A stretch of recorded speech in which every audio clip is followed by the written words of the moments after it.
PairFect.ph and follow us on Facebook, Twitter, and Instagram. You can also subscribe to our YouTube channel, Tribune Now.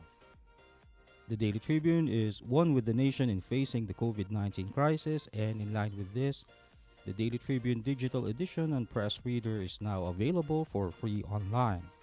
You can also download the Daily Tribune app on Apple Store for iOS users and Google Play for Android users to get the latest and most comprehensive news online. Daily Tribune is also inviting everyone to join its Community Viber Katribu to get updates on the freshest and hottest news and entertainment stories of the day. Tarcito emoticons are also available on our Community Viber. Just click on the link in this video to join.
Hello everyone and Katribu. I am Dina Ventura. And I'm Francine Marquez. And welcome to PairFect.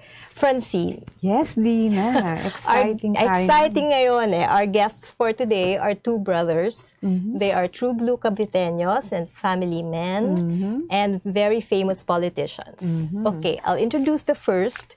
Jesus Crispin Boying Remulla is a congressman representing Cavite's 7th District since 2019.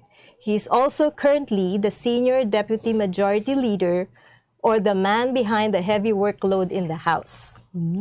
So please welcome Congressman Boying Remulla. And our second guest is his brother, Juanito Victor Jonvic Remulla. He has been governor of Cavite since 2019, and he also previously held this position a few years back. So please welcome Governor Jonvic. Welcome, sirs. Oh, hello, gentlemen. Magandang hapon po sa inyong Magandang dalawa. hapon. Kamusta? So, okay, Francine, let's without further ado, we'll shoot the first question now, which is basically, kamustahan lang, Congressman and Governor. So, how have you been doing since the pandemic? What new normal lifestyles have you incorporated? And paano nyo to na-fit sa inyong trabaho, sa demanding workload that you've been getting? Let's start with Governor Jonvic. Well, I wake up very early. I wake up at 3 because I post I posted my first post on Facebook at 4 a.m. Then I'm in the gym by 4:35, out by 7, in the office by 9. I still go to work, doon pa rin ako. Pero nililimit ko na yung business ko ngayon dahil lalo na sa pandemic. But everything's COVID. Everything, all the time, you take the time, everything is all about COVID sa Kapitolyo. okay. Wow, grabe sa disiplina si 4 Governor. a.m., grabe. 4 a.m. Ilang oras. Kayo po, Congressman, alam po namin you're also very busy with all the concerns, drafts to be made, bills to be reviewed. Kamusta po kayo? Okay naman, it runs in the family. I wake up very early, before 4. And I read first and I go walking 5 kilometers every morning. Wow. And then Okay. I go to work after that. So you still go to Congress, or Yes, how I have to be physically present here to make sure that things are running well, and somebody has to decide when there are no other leaders here. So I've just been going to work since the pandemic, and if there's something change, it's really not being able to go to restaurants or public places. So more at home, more activities at home. Tsaka siguro, yung stringent health protocols that we have to follow while serving the public, ano? Yeah, Yes, I miss politics is a contact sport. And I miss being around people. Usually, yung bisita ko sa bahay ting umaga from 50 to 100 people. Lahat yun tumigil na. Usually sa office, 300 to 500 people. Lahat yun tumigil na. I usually go around the province, I make my rounds. Pero lahat yung bawal na eh. So, that's what I miss the most. I miss being around people more. I miss interacting more. Everything is done via like these kind of meetings, like via Zoom or FaceTime. Yeah, that's what I miss the most. I miss the people. I miss being around people. Pero sa tingin ko sa Congress, patuloy pa rin yung action kahit may social distancing, Congressman, no? Napapanood namin yan eh. Napapanood namin. Right now, it's the budget season, so we're at work Monday to Friday. Every day, morning to evening. So, non-stop. Yun talaga ang trabaho na kami dito. And of course, with the pandemic, kaya natin things would slow down, but we need to go to work because there are issues we have to settle, and there was major pressure for us to be working. Yeah. So we have to take up a lot of things. Now we have hearings here, and tuloy-tuloy, even after the budget hearings, we will continue having hearings about telecom companies, about water, about electricity, about the basic needs of our people so that they can live better lives. Okay. Congressman, Governor, what have you been working on naman for Cavite? How can you, how has the pandemic like affected the work you've been doing for Cavite? So si Governor muna. We've initiated already the free Wi-Fi project for the entire province. We're about to roll it out on the first week of October. And we expect that within a month, 95% of all the students of all the public schools in Cavite will be able to avail of this free Wi-Fi. Pero limited the services niya. The free Wi-Fi is entered through your student number, and there are only a few programs that you can use. Kasi kung open yan, mawawala yung bandwidth para sa lahat eh. So it is mainly concentrated on the students. Okay. Right now, no? Wala talaga. Congressman? Ano po ang mga, what can we await about with Cavite? Ang dami rin mga developments nangyayari din within your district. Well, right now, because of the pandemic, all the budget has been switched to helping people. No? So, infrastructure-wise, we cannot expect as much as before. But in terms of legislation, we continue doing work every day. So, people will just have to bear with the new normal. Kagaya ngayon, yung pondo talaga naka-shift talaga siya sa social services. So infrastructure-wise, we cannot follow up many of the things that we used to do. But in terms of public service, tuloy-tuloy, and we're able to concentrate on the basic nitty-gritty issues like kuryente, telepono, internet, at sana naman pag matuloy-tuloy ito, may tubig matapos natin para makita ng tao na government is there to make life better for everybody. Yun naman ang ating gustong gawin. Yeah. And basically, yun, we keep busy with legislation. Yung father niyo po, si Juanito Remulla, served Cavite for many years as governor. Can you tell us, just share with us, what was it like growing up with your father in government, helping the public, helping the people? What was it like? Did you ever think that you were going to be, those were years that will be preparing you for this kind of, maybe, not really a job, but maybe an advocacy on your part? A vocation on your part? Governor? I was very young. I was 11 when I became governor. So I hardly saw him growing up, he was always in Cavite. He'd go very late, leave very early. And then he largely let my mother take care of us. Boying was the father figure of the family because he was much older. He was 16 when my father became governor. So, siya yung eldest brother. So, madalas siya na lang ang sumubaybay sa amin. Pero maaga nag-asawa yan eh. Hala, meron na. May hugot na tayo. Bahala na kayo sa buhay. Oo, kayo po, Congressman. Totoo ba yun? Maaga kayo. Aga. Actually, I had a very busy life even from my school days. I was always engaged in activities. And all kinds of activities were there. Theater, sports, kung ano nandyan, usually I do something about it. I'll join in and be part of the action. So, kasi nga, if you go home, wala namang kami gagawin masyado ron. Saka marami kami, masikip ang bahay. Mas maganda marami ang ginagawa sa labas. And, just kept busy with my whole young life. We try to be involved in many activities. Very hardworking talaga. Did you ever think that you'll be in government, young as you were during that time? Na someday I'll be like my father. Yes, I really thought I would be in government. That would be my direction later on. But I wanted to be a lawyer first and foremost, which it happened in 1988 when I got the result of my bar exam.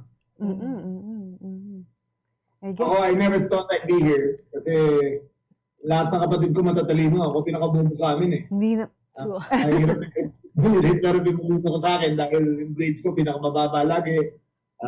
Tamad ako, hindi talaga ako, I have ADHD. Parang I was the last person that you would figure to go into government service. But as I grew up, as I matured, I saw that I had an inkling for it. In-encourage ako ng father ko.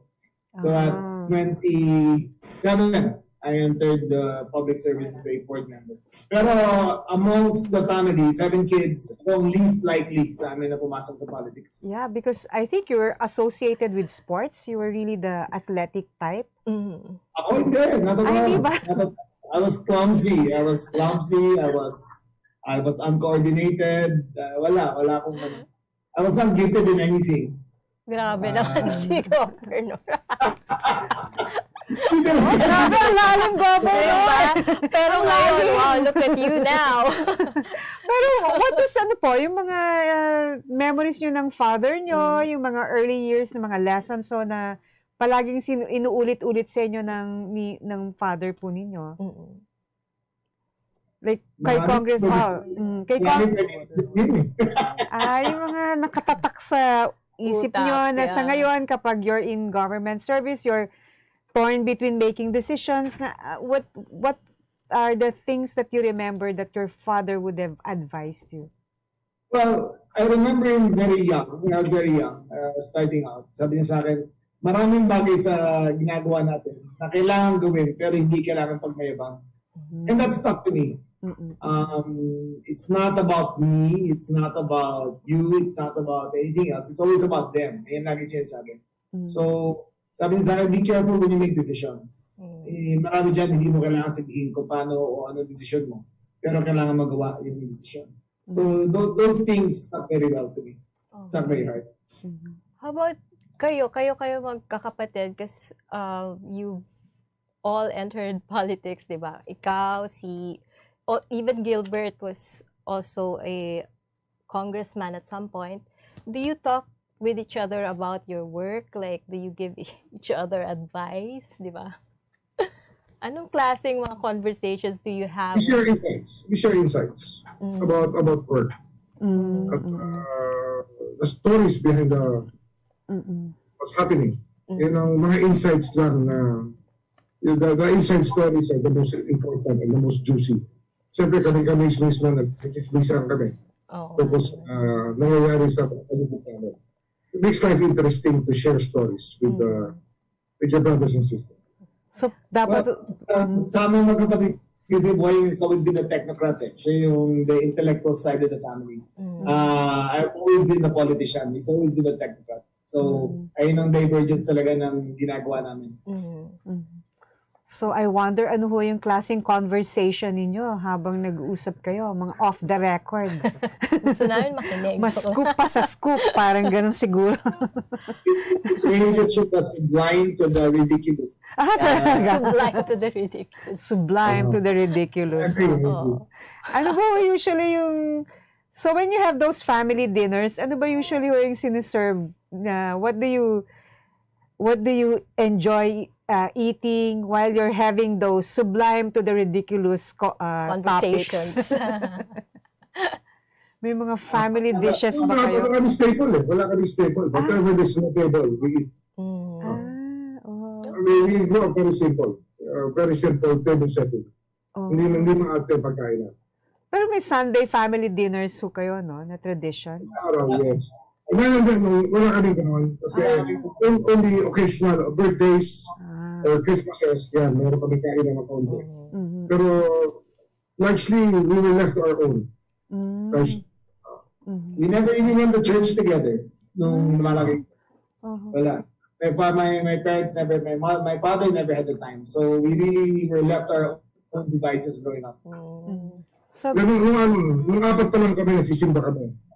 Pero that stopped in 1966 yata, 1967. Nung pinanganak si Jonvic, tumigil na yung simba. Nakita mo yan. oo eh. Kaya siguro, governor, nag-philosophy major kayo, no? Hindi, course ng ano yun eh, course ng tamad. Ay, yun na naman. So, with, ano na? Ano ako sa ano? So yun, sa lighter side, kasi when you say Remulla Remulla. brothers, people always associate it, well, most of the public associate with charming, very gentlemen politicians. But what we want to find out right now, how are you as family men nga? We're already talking about insights, about growing up. But as fathers and husbands, how would you describe yourself? You want to see the other side of the Remulla brothers. Boy siguro una. Mas una nag-asawa ko. Turuan talaga. I got married when I was 21. So I've had a family since I can remember. My whole life, more than half my life, or most of my life, I've had a family of my own. And I'm a homebody.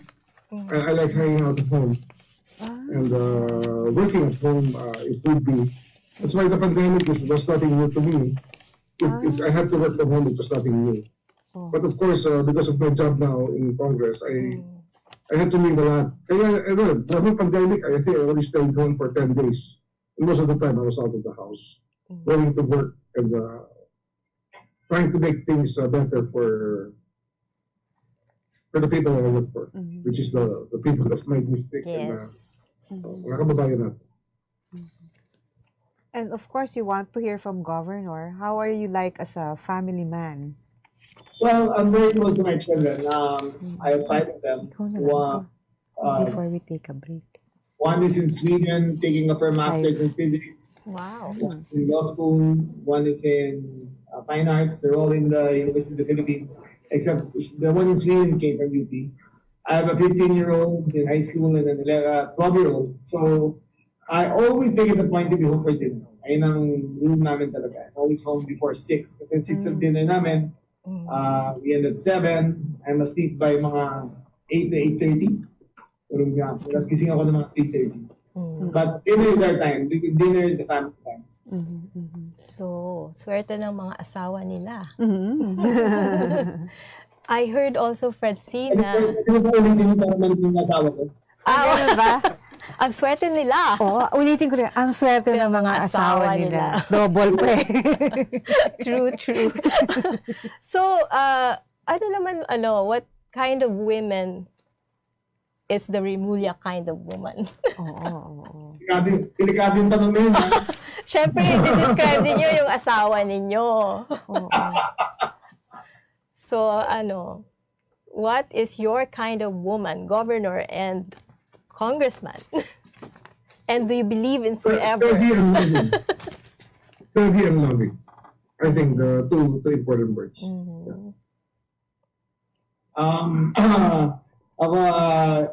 graceful and elegant. Mag-iba. Oh, yeah. Okay, so before we take a break, we're going to ask the brothers about, di ba, magkapatid. So you've had your disagreements, and the latest one came with an open letter. So how do you resolve these disagreements? But before you answer that, we'll take a short break. Good morning, sir. How may I help you? Bakit kailangan ko pang pumunta sa bangko? Kung nga naman, sir, ba't kailangan pang pumunta sa bangko? Why not get a UB app so you can do all these without going to the bank? Bank the way you live. Union Bank. And we're back.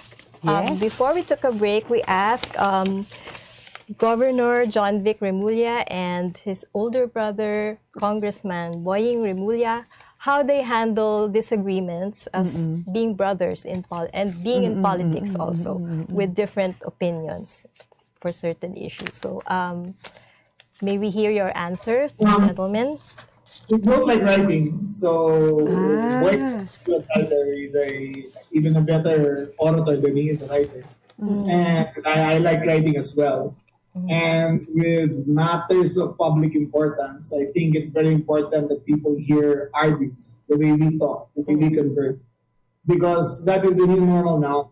People don't speak with matters of national importance. Kailangan marinig nila pareho kami. And they have to hear how we think, how we communicate, how we express. And I think it's important in the public discourse that these matters are made public. So yeah, that's why we both choose Facebook to air our views. And I think it's only fair that people know how we both think about issues and how we respond to issues. Well, I have nothing to add to that. I think that's a correct answer for how we handle these things. Okay. So yung sa social media, when did you start doing that? I mean, di ba, they're very influential. They have a lot on of social following. media. Oh? So People much. listen when you have an opinion. Yes. How did you get into that? How did that start? I started in 2014, I think. I started a Facebook page 2014. I started by suspending classes in the most creative way, with na bagay sa akin. And it caught fire. And then from there on, everything has been on the table. All my views, all my reactions. And then I built up that following only because I've always tried to promote authenticity with what I write and how I respond and what I post. Everything there I will stand behind. And I think the new normal in politics is that it's no longer taxation with representation. It's now representation with conversation. You have to have a daily conversation with the constituents, and it leads to better governance, better feedback, and a better sense of service for those who are in position. Yeah. Galing, no? Oh, I guess really sincerity, authenticity matters, no? Especially when you're in the business of serving the public. Di pa po I started 2016 na ako nagsimula.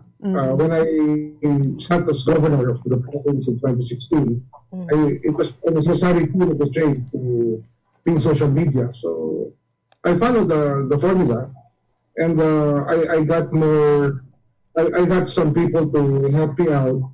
Kaya marami kami videos na produce. And I have a weekly habit of going to a radio program that I co-host, and it's always on social media. We post it weekly. Kaya regular, and special occasions, I write something for the special occasion. Mostly, I write poems for sa mga bayani natin. Very literary.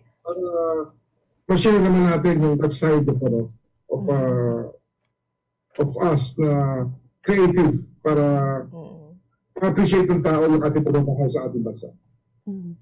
Speaking of social media, gentlemen, how do you handle bashers or yung mga negative comments, especially since being in social media makes you vulnerable also to comments from public, di ba?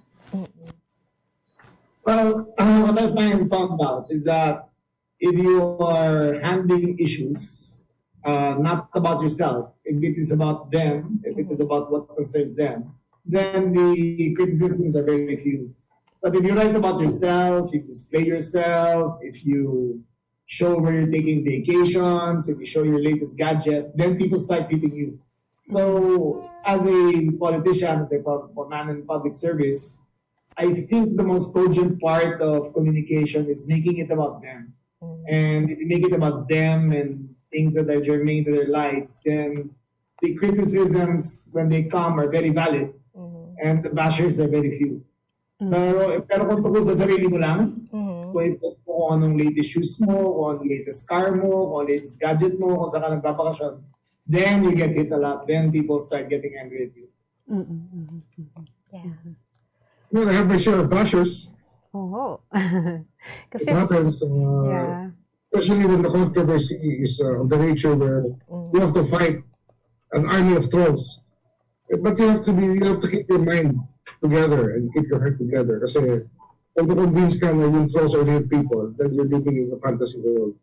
So, just do the right thing. And be authentic. Yun na. Tama yung message niya. No? You have to be authentic, to be real, and show people what you see is what you get. Yun talaga yung message namin sa public service. Na kaya we always have, video is very important now. Hindi lang yung written word, but video because it's more interesting to people and keeps their attention span longer. Ayun. So, have a consistent pattern of behavior where people will expect that you will post something good or something interesting about the issues of today, not about yourself. Tama yun. How do you reply to the comments, personally? Or I do. No. I don't let anybody else answer to make comments for me. So I answer my own questions. I answer their questions. Number one request is shout out, then happy birthday. parang a different kind of no? It's a different conversation, but I respond to everything myself. But it's very difficult. Sometimes I get 12,000 comments, and I can only maybe answer at most 300 to 400 at most in a day because it's just there's no time. But I don't allow anyone to answer for me. Ang galing naman. That's so much. Kayo po, Congressman, I notice maraming mga admirers na gusto rin magpabati sa inyo in your Facebook page, Mahirap. Hindi ko gawain kasi na hindi ko trip eh. Ang sa akin lang talaga, I answer the most important ones.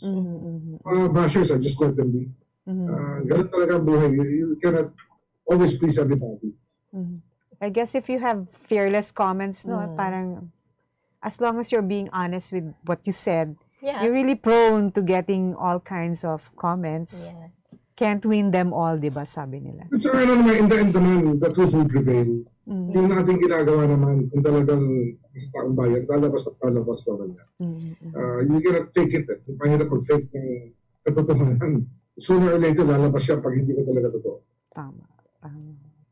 Let's move to the lighter side, being Caviteños. I'm sure because we all know Cavite as a culinary capital as well. Marunong din, are there particular Cavite dishes that you can cook or that you enjoy? We want to learn more about We have two kinds of Cavite food eh. Yung pagkain ng mga may kaya, meron kami lugar sa Cavite na masasarap ang luto nila. Pero yung pamilya namin kasi nagaling kami sa Quezon Stock, alam ko rin yung pagkain na yun. Usually yan, maaasim na pagkain yan. No? Sinalaban na talag, kaya sinalaban na hito, binalot sa dako ng saging, tapos meron pang talaba, kinayod ng mangga, o kaya kilawin na talaba. Parang nagugutom na kami. Very good one. Yung green mango salad with talaba. Yung favorite ko. Yeah. And adobo. I have my own style of adobo. Oy, pwede nyo ba share yung recipe nyo? Congressman? It's not just a recipe, it's a process. You have to keep at it for hours. Slow cook it so that it will be soft and Tender. and tasty. Slow cook. Nako, the best way to do it. Really. I call it the 4-hour adobo. Ooh. So Interesting. talagang, I mean, I can imagine gaano ka-tender yung adobo na yan. Yeah, you have to nurture it. You have to all of the boiled adobo. Ay, Sarap. so kailangan patient cook talaga kayo. Yes. You have to be patient. Kayo naman, Governor, what kinds of dishes do you cook? Meron ba kayong specialty dishes? Governor Jonvic. Yung mga lechon namin doon, lahat ng mga, lahat yan hindi ko kaya. Pinagluluto ba kayo ni Congressman nun? I really cook. I cook for my family. Wala. Basta pamilya ko yung kakain, nagluluto ako. Especially pag nakabakasyon kami, then the mood is different and there's more time. Yeah, I really cook for them. Sana ibang next sa other shows natin, invite natin si Congressman magluto. Oo eh. Pero, Pwede. pero kayo, Governor, may mga food memories ba kayo while growing up? Wala. Kasi I guess my point said, very simple food ang bahay namin eh. Hindi kami foodies. Hindi kami pinalaki na foodies. My mom, tsaka hindi kami sabay-sabay. Basta, hindi kami pinakain ka mag-isa, tapos aalis ka na. Wala kaming set na ritual as a family for eating together. So, kami magkakapatid, sabi na bas, ang personality sa amin magkakaiba talaga. Kasi very limited ang shared time namin together as a family. Kasi pinabayaan nga kami to find ourselves. And luckily it worked. All my siblings are doing very well. And we all found our own activities very early. Very interesting yung sinabi niya na they each have very distinct personalities. So, maybe you can tell us naman a little bit about what makes you different from each other, kayong dalawa. Kasi, Francine, they're also fraternity brothers, as blood brothers, and they're both in politics. But obviously, they're very different. But I can sense something similar at the core. Eh. Kita mo rin yun. Yes. I'm the serious one. Mas seryoso ako kaysa kay Jonvic. In many ways, more way forward. I think that's the other The side. main difference. I'm as serious as a heart attack. Maraming tao akala suplado ako. Pero actually, because I think a lot eh. Tsaka seryoso nga ako sa ginagawa ko. Yun, ganun na. And Jonvic is more lighthearted. Lighthearted. Ako talaga puro kalokohan na sa isip ko. Ever since as a kid, lahat ng kalokohan na. I had lunch with my mom last Saturday. Sabi niya sa akin, anak, di bali nang hindi ka katirinuhan, di bali nang hindi ka kagalingan, nag-governor ka naman eh. Inuti yung nanay ko sa akin. Saya. Pero may Governor, may mga pranks ka ba na ginagawa nung bata ka pa? Ako, sobra. Pero hindi pa rin kwento eh, kasi... Wala. Baka mawala ang galang. Baka... Kamusta naman mo? Every day may office adventure. Laging may biktima sa opisina. Saya. Normal na yung aagawin ko yung cellphone. Kung nagtatrabaho sa staff ko, papaago ko yung cellphone. Tapos text ko yung asawa ng puro kalokohan. Kala ng asawa niya, kausap niya yung asawa niya. Tapos afterwards, mag-aaway na yung mag-asawa. Ay. Okay, Pero you come in also paliwanag nyo din, ganun ba? Paano? Ako. Afterwards, ano ko naman yung asawa, tapos papaliwanag ko. But we are talaga the worst pranks. Pwede kaming gumawa ng Wow Mali TV show sa opisina ko. Sa lang kalokohan na ginagawa namin. Wow. Well, keep it light, no? Kasi seryoso yung trabaho. Sobrang seryoso. Sobrang intense, lalo na on a local government level. The responsibilities are very large. Every single case of COVID, every single isolation center, food distribution, lahat ng transportation needs, lahat yan, problema ko eh. So, in between, I enjoy playing pranks on people around me. How about fitness naman? How do you keep yourself healthy? How do you keep yourself fit? Kasi di ba homebound tayo lahat. We're all stuck at home. We don't really get to go out that much or go to the gym if ever. How do you exercise? I'm very lucky. 8 years ago pa lang, nagtayo na ako ng sarili kong gym sa bahay. So, I have no problems keeping fit kasi it's been part of my lifestyle for the last 35 years. Playing basketball, working out, lifting weights, lahat yan, ever since ginagawa ko na. So it's never been, lalo na that I have a home gym, it's not a problem for me. So malaking bagay, no? To keep fit. Yes. Kasi you need all the energy that you can. At 52, nahihirapan na ako. Huminga. Si Congressman yata, walking ang kanyang 5 exercise. kilometers nga araw-araw. I play golf twice or thrice a week. Oh. I try my best. I just came back to golf during the pandemic kasi wala namang sport na pwede. And it's the best way to spend time doing the outdoors. I think people underestimate the value of outdoor life. Masarap talaga sa ilalim ng araw pag may panahon ka, dapat gawin. Vitamin D rin yun. Kamusta naman po yung handicap nyo? Congressman, the joke lang. Sa golf. Mataas ang handicap ko kasi I stopped for 10 years. I stopped playing golf for 10 years. Kaya nabalik ko lang. But I got a hole-in-one after 2 months. Wow. So, I went back to golf para hole-in-one ako. Kaya okay ko rin. Muscle memory. Tsaka sanay na eh, no? Oh, Francine, I think we're running out of time. So let's go on to the Boy Abunda questions. Oo. Boy Abunda questions. But before that, let's take a break. Okay. Araneta City, home to the country's first indoor shopping mall, the world's original Thrilla, and the first ever Bini Bini pageant. Now a place for your first win, your first catch,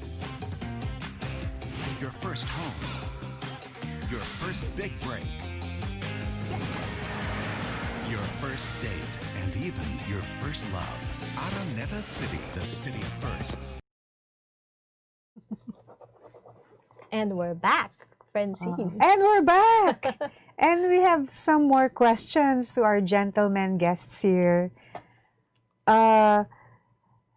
Aside from We were talking about fitness, exercise, di ba? fitness. Exercise. They're both into that. Yes, Sports.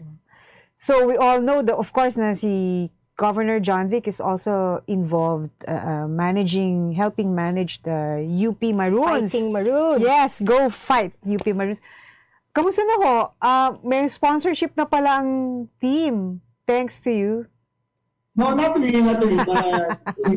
In the management team, I just help out. But we recruited a fresh new set of players, the best high school players there, together with our veterans, and the Kobe's, and the Richies, and the Bright. But our roster is already set for the next 5 years with the incoming players and the outgoing players. So we'll be competitive for a long time. And I'm very, very proud of that kasi before ang UP Maroons, laughing stock ng buong UAAP. We were 28 for 2 years. 2014, parang ganun eh. Parang, Yeah. now we're always going to be in contention. But Ateneo is always the strongest team. And, but I think itong season 83 is going to be a really, really good fight. Wow, it's going to be exciting. Bonfire na yan. Oo eh. Well, we had the taste during last season. Ngayon, eto na. Dawa na ba to, Governor? This is season 83, season 84, season 85, 86. Ano na yan? UP lahat yan. Wow. Oh, go. On record Yeah, you have a question? Yeah, I have a question kasi parang kanina it was in my mind. I was just observing them and they're so different, 'di ba, personality-wise. But at the core, parang nakita ko lang yung how brave they are and how yung how they stick by their word ganyan. So meron kasing time si Congressman was the spokesperson for ERAP back in the time when he was really going through rough waters. So Congressman, can you just take us back to that time and what kept you, 'di ba, balanced or parang strong pa din in spite of all the challenges? Kasi I think from your words, kailangan malaman din natin how leaders now can cope with all the difficulties that are coming our way nowadays. Ano kasi yan, in 1998, I was appointed by President Erap to the Presidential Management Staff. I was Assistant Secretary. And, but actually I wasn't really close to him yet. But I was qualified, so I was appointed. But when I got to meet him more, maybe 2 weeks into the office, I took notice of my work. He asked me to be with him every day, daily basis. So parang I was some sort of executive assistant to the president at the time. And I really enjoyed my job. I loved that job. In fact, if you ask me about the jobs I ever had in my life, before this term in Congress, I think my best job was really to work in Malacanang with the president. And I was only 37 years old. And I was really grateful for the opportunity to serve the presidency. But of course, he went through hard times. At he was lambasted by media. Dinurog talaga siya ng mga oligarchy ng Pilipinas Durog na durog siya. And he was impeached. But although he had no conviction, there was a coup d'etat against him. And I stayed by him until the last minutes of office in Malacanang. In fact, I wrote his last letter as a lawyer, yung kanyang leave of absence from the presidency, which is found in Article 11, Section 7 of the Constitution. And I've always believed, I will always maintain that Erap never resigned, but he was succeeded by a coup d'etat. A coup d'etat took him out of office. And nung nawala na siya, he asked me to be his spokesman. Actually, I was on a vacation in another county. Nahanap niya yung telepono ko saan ako nakatira. And he called me up there. And he asked me to be his spokesman because nobody else wanted to speak for him. And it touched me. Mahirap yung ganung buhay, diba? Iniwan ka. Nung ikaw ay nakasagsagan na iyong power, ang dami mong nakapaligid. Yes. Nung nawala yung power mo, nawala mo. So I thought of it as a very important gesture not to leave the man who gave me the best job I ever had. Kaya I stayed by him, even when I was elected to Congress in 2004, hindi ko pa rin siya pinabayaan until he got a full pardon, an unconditional pardon from President Arroyo. That's why I was very close to President Erap. And it's just a sign of being grateful. Pag may utang na loob sa tao, pinagkatiwalaan ka, binigyan ka ng pagkakataon na maglingkod para sa bansa. Dapat, pag ikaw ay tinanong na tumulong, dapat huwag ka tatalikod. Dapat dumikit ka sa kanya kahit ano mangyari habang kailangan kanya. So that's it. No? It was the best job I ever had before this term of Congress. And it's just about right that you serve the man fully. Lalo na pag iniwan na siya na iba, you should have somebody to rely on. That he can rely on beside you. Kaya walang iwanan. Yun talaga yung lesson dyan sa public service at sa leadership. Nice. I like that answer. So yun talaga ang tatak of men of honor, men of service and loyalty. So now we move on. Marami pa tayo sana itatanong But meron lang kaming little game or quiz that we prepared. It's called the Tribune Rapid Quiz. Kunyari ako si Tita Francine, pero ko si ate. So, ko si ate. Okay, game. Oo, kasi patterned after a certain contest. But anyway. Okay, game. Go na. First question. Just give us quick answers. Fill in the blanks. Ako ang Remulla na governor. Sipag. Congressman. Sir. Matatag. All right. Dina? Laglagan time. Things you want the public to know. Ito to be answered by Governor Jonvic. Si Kuya ay... Gusto mo nun. Yeah, I didn't expect that. Congressman Boying Remulla. Si Jonvic ay... Seryoso talaga. Ay, Talaga. Question. kapatid sila talaga. Okay. Oh. Next question. Favorite stress food? Governor. San Miguel Light. Congressman. Kape. Okay, gusto ko rin. Oh. Okay, next. Pili kayo. Fake news or fake sand? Fake news or fake stand? Yes. Ano yung silicone? O... Fake news or dolomite? Kala ko fake boobs ang marinig ko eh. I'm sorry.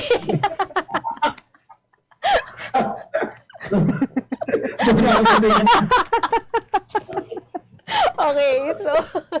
Okay, I think he answered that. Yeah, may sagot. Congressman. Fake news. Fake news. Okay. Ito naman. Basketball or takbo? Governor. Congressman, boy. Basketball. Basketball. Basketball. Doon kayo nagkakasundo. Okay. Then, aside from other things, no? Wala yung basketball ngayon, hindi nakagaya ng dati, hindi na exciting. Isa puro 3-point shot mo. Pag nanonood ako ng NBA, hindi mo matutuwa.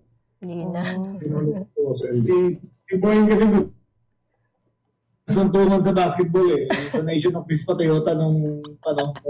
Naku, Kaya kung nasundukan, di na to. Ayun. talagang Crispa Toyota. Oo nga eh. Ito naman ang ano. Parang sinagot na nila to kanina eh. Oo nga, ito naman. Ito na, ikaw na. Last question na ba to? Mm-mm. Last question.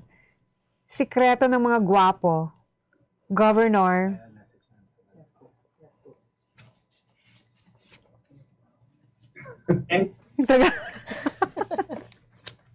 Again, Or, Congressman kayo po muna. sorry, stay mo na again. Si Congressman muna. Sikreto ng mga gwapo. Congressman Boying.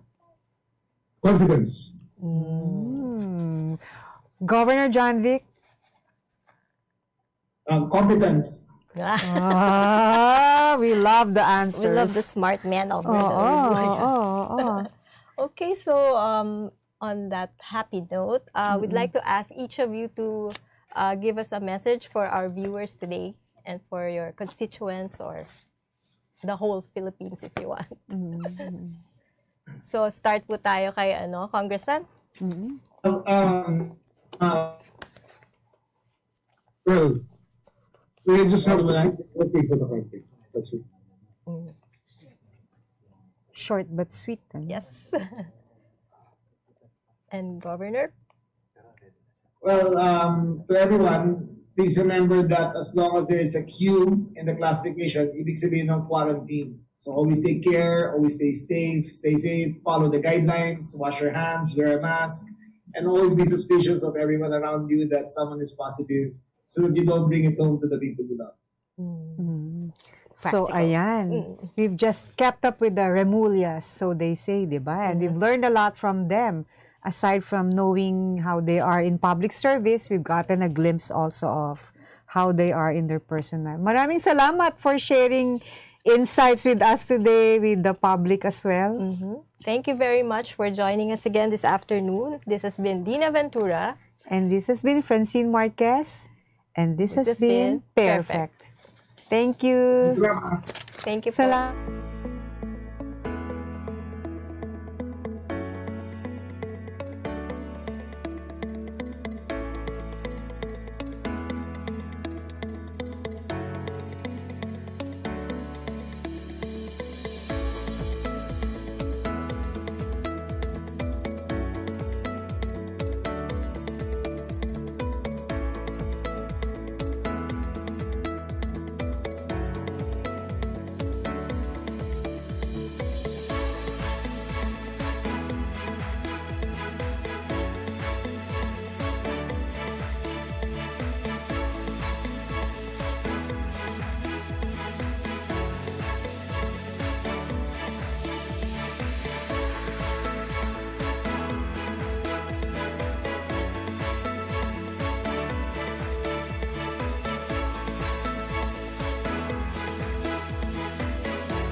it, that's it. Never thought self-service can be this slick. Modify plans in a snap, walang hirap. It's a wrap, just tap the app. Now you can check, view, subscribe, renew. Help and support for you. Out with the Ring apps are the in thing. You know what to do. Globe at home and Globe One, all in the Globe app na yan. Self-service and easy to use, mas okay tayo dyan. Globe at home and Globe One, all in the Globe app na yan. Instant response, no hold time pa, wala nang hintayan. Download Globe at Home and Globe One app, all in the Globe app na yan. Download the Globe One and Globe at Home apps from Google Play Store and Apple App Store now. Download Globe at Home and Globe One app, all in the Globe app na yan.